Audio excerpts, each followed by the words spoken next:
The first exercise we're going to do is for evening out these large chewing muscles in your cheeks. We want to even them out or strengthen them if they need strengthening. So what you want to do is look for the little short tubes in your kit. You're going to place them lengthwise between your back molars. You can cut them off if they're a little bit too long, because everybody's mouth is a different size. You want to close your lips and chew gently for 30 seconds in the beginning, but you're going to work up to 2 minutes by the end of the 2-week period. It may seem insignificant, but it's important to do.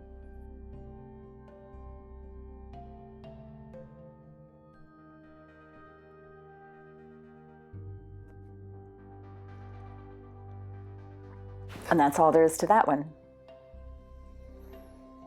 Babies can chew the minute they have teeth.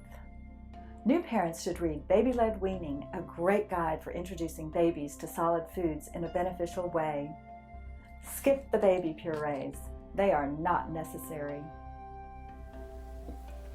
The next exercise is called the bulldog.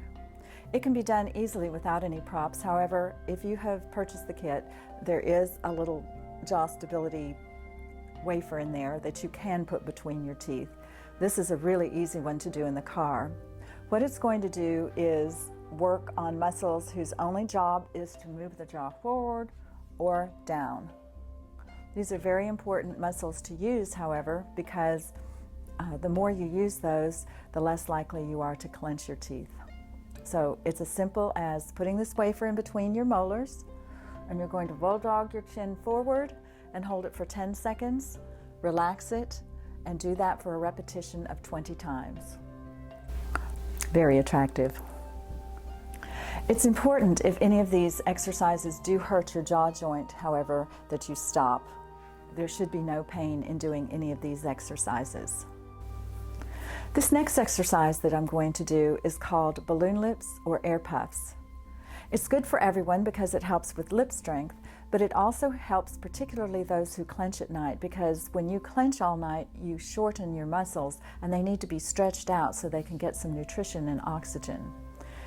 What you want to do with this one is keep your lips sealed, and you're going to blow a puff of air in the upper lip and hold it for 5 seconds. Then you're going to move it over into your right cheek and hold it for 5 seconds, the lower lip for 5 seconds, and then the other cheek for 5 seconds. You're going to do a repetition of 5 of those. Don't worry if at first you have trouble finding a way to put air into some of those areas, because some people can do here, here, and here, but they can't do over here. And it just takes a little time. Be patient with yourself. It's going to look like this.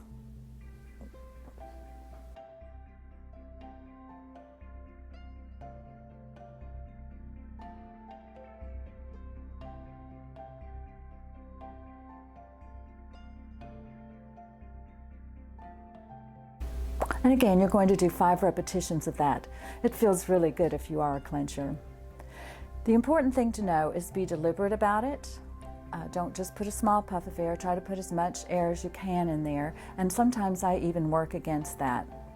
An alternative you can do if you get bored is to take 4 ounces of warm water and put some Celtic sea salt in there or some Himalayan sea salt. Mix it together and use that to swish. It's a little bit stronger of an exercise. This is one of the reasons I like oil pulling. It's not really because it's the best way to clear your mouth of all kinds of microbes, but it actually gets a lot of the different musculature moving, so that's never a bad thing. The next exercise I like is called the monkey.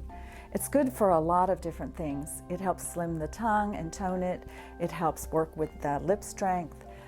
My favorite part about it, though, however, is that it helps with the muscles under here.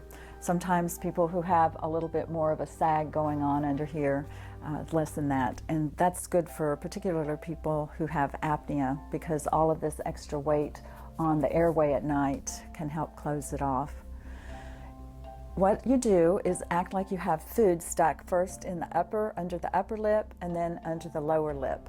You want to keep your lips completely sealed during this exercise, and you want to make sure that your jaw doesn't wag back and forth. So in the very beginning, when you're learning to do this exercise, it's great for doing it in front of a mirror. In fact, most of the exercises you do should be done in the mirror, at least in the beginning. And you do that for 10 repetitions in the beginning, working it on up to 15. After you're finished with going in one direction, you switch and go the other direction. So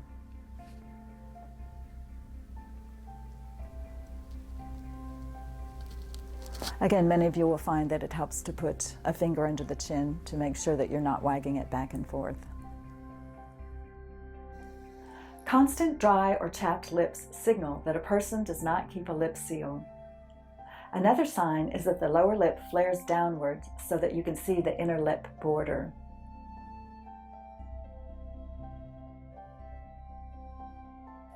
The most damaging oral posture habit of all is to let your mouth hang open and let your tongue flop on the floor of your mouth. This is not it.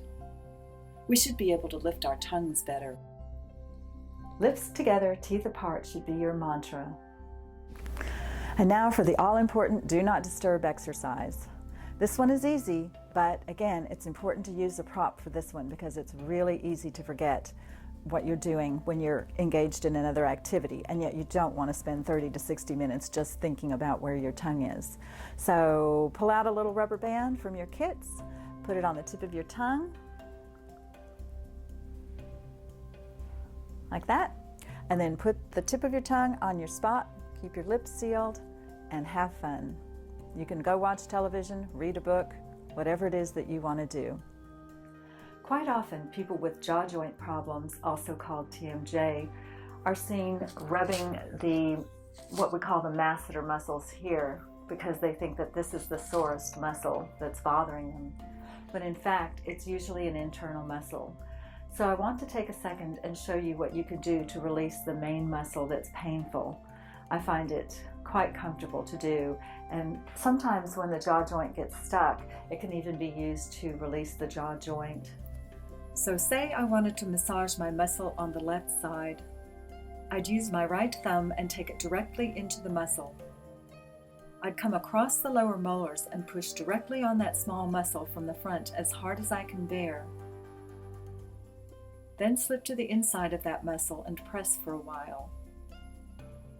Next, I'd slide my thumb to the outside of my teeth and push up gently into the vestibule to release it where some cheek muscles attach.